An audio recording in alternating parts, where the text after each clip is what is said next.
Raiden, are you receiving? We're still here. How's that possible? The AI was destroyed. Only GW. Who are you? To begin with, we're not what you'd call human. Over the past 200 years, a kind of consciousness formed layer by layer in the crucible of the White House. It's not unlike the way life started in the oceans 4 billion years ago. The White House was our primordial soup, a base of evolution. We are formless. We are the very discipline and morality that Americans invoke so often. How can anyone hope to eliminate us? As long as this nation exists, so will we. Cut the crap! If you're immortal, why would you take away individual freedoms and censor the net? Jack, don't be silly. Don't you know that our plans have your interests, not ours, in mind? What? Jack, listen carefully, like a good boy. The mapping of the human genome was completed early this century. As a result, the evolutionary log of the human race lay open to us.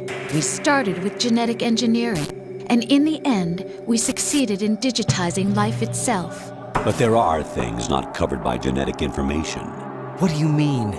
Human memories, ideas, culture, history. Genes don't contain any record of human history. Is it something that should not be passed on?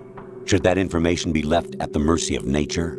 We've always kept records of our lives, through words, pictures, symbols, from tablets to books. But not all the information was inherited by later generations. A small percentage of the whole was selected and processed, then passed on. Not unlike genes, really. That's what history is, Jack.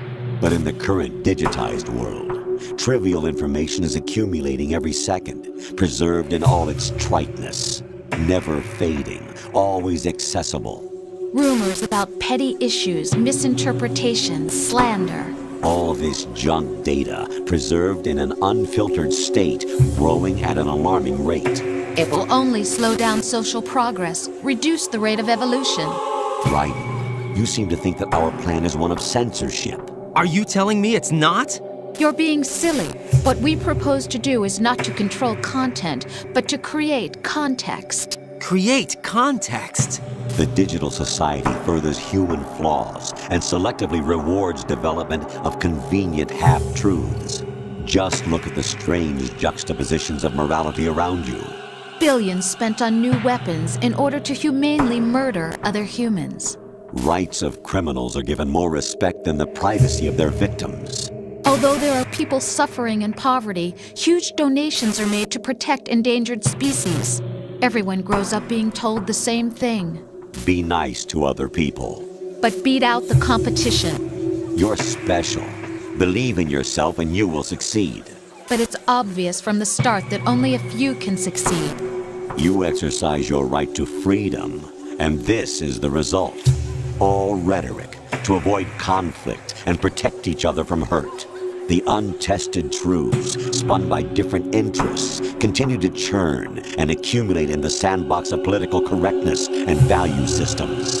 Everyone withdraws into their own small gated community, afraid of a larger forum. They stay inside their little ponds, leaking whatever truth suits them into the growing cesspool of society at large. The different cardinal truths neither clash nor mesh. No one is invalidated, but nobody is right. Not even natural selection can take place here. The world is being engulfed in truth. And this is the way the world ends, not with a bang, but a whimper. We're trying to stop that from happening. It's our responsibility as rulers. Just as in genetics, unnecessary information and memory must be filtered out to stimulate the evolution of the species. And you think you're qualified to decide what's necessary and not? Absolutely. Who else could wade through the sea of garbage you people produce, retrieve valuable truths, and even interpret their meaning for later generations? That's what it means to create context. I'll decide for myself what to believe and what to pass on. But is that even your own idea? Or something Snake told you? That's the proof of your incompetence right there. You lack the qualifications to exercise free will. That's not true. I have the right. Does something like a self exist inside of you? That which you call self serves as nothing more than a mask to cover your own being. In this era of ready-made truths, self is just something used to preserve those positive emotions that you occasionally feel. Another possibility is that self is a concept you conveniently borrowed under the logic that it would endow you with some sense of strength. That's crap! Is it? Would you prefer that someone else tell you? All right then. Explain it to him. Jack, you're simply the best, and you got there all by yourself. Oh, what happened? Do you feel lost? Why not try a bit of soul-searching? Don't think you'll find anything, though. Ironic that although self is something that you yourself fashioned, every time something goes wrong, you turn around and place the blame on something else. It's not my fault. It's not your fault. In denial, you simply resort to looking for another, more convenient truth in order to make yourself feel better. Leaving behind in an instant the so-called truth you once embraced. Should someone like that be able to decide what is truth? Should someone like you even have the right to decide? You've done nothing but abuse your freedom. You don't deserve to be free. We're not the ones smothering the world. You are. The individual is supposed to be weak, but far from powerless. A single person has the potential to ruin the world. And the age of digitized communication has given even more power to the individual. Too much power for an immature species. Building a legacy involves figuring out what is wanted and what needs to be done for that goal. All this you used to struggle with. Now we think for you. We are your guardians, after all. You want to control human thought? Human behavior? Of course. Anything can be quantified nowadays. That's what this exercise was designed to prove. You fell in love with me just as you were meant to, after all. Isn't that right, Jack? Ocelot was not told the whole truth, to say the least. We rule an entire nation. Of what interest would a single soldier, no matter how able, be to us? The S3 plan does not stand for solid snake simulation. What it does stand for is selection for societal sanity. The S3 is a system for controlling human will and consciousness. S3 is not you, a soldier trained in the image of Solid Snake. It is a method, a protocol that created a circumstance that made you what you are. So you see, we're the S3, not you.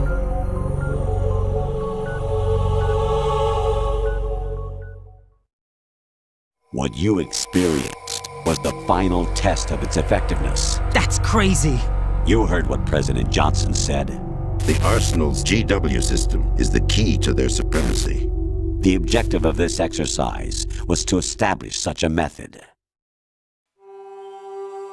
We used Shadow Moses as a paradigm for the exercise. I wonder if you would have preferred a fantasy setting.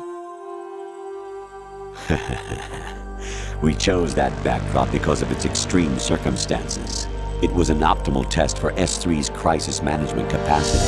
If the model could trigger, control, and solve this, it would be ready for any contingency. And now, we have our proof.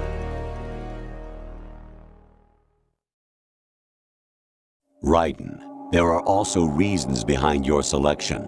Solidus raised plenty of other child soldiers. Do you know why we chose you over them? It was because you were the only one who refused to acknowledge the past. All the others remember what they were and pay for it daily. But you turn your back on everything you don't like. You do whatever you like, see only the things you like, and for yourself alone. Yes, Rose can attest to that. You refused to see me for what I was. I lied to you, but I wanted to be caught. You pretended to be understanding, to be a gentleman. You never made a conscious attempt to reach out to me. The only time you did was when I gave you no choice but to do so. I was just trying not to. What? Trying not to hurt me? Dear, the one you were trying not to hurt was yourself. Avoiding the truth under the guise of kindness is all that you did. It occurred to you to do nothing but look out for yourself. Even if you claim that it was for my sake, that feeling was nowhere to be seen. In the end, everything was for your sake. I was never part of the picture. Exactly right. So you see, you're a perfect representative of the masses we need to protect. This is why we chose you.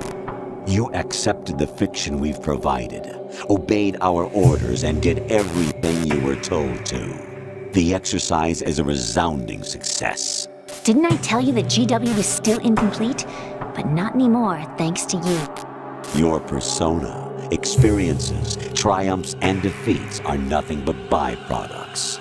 The real objective was ensuring that we could generate and manipulate them.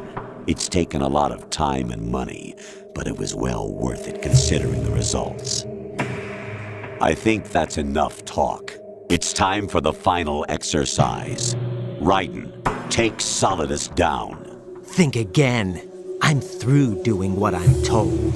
Oh, really? Aren't you forgetting something? If you die, my child dies. The termination of vital signals from your nanomachines means the death of Olga's child. Not to mention the death of Rose. She's wired the same way. Rose, does she actually exist? Of course I do, Jack. You have to believe me. Damn! It will be a fight to the death. Solidus at least wants you dead. We will collect the necessary data from this last fight. Then we'll consider the exercise closed. So, Jack the Ripper, will it be Solidus, the Patriot's creation, or you, Solidus's creation? Our beloved monsters, enjoy yourselves.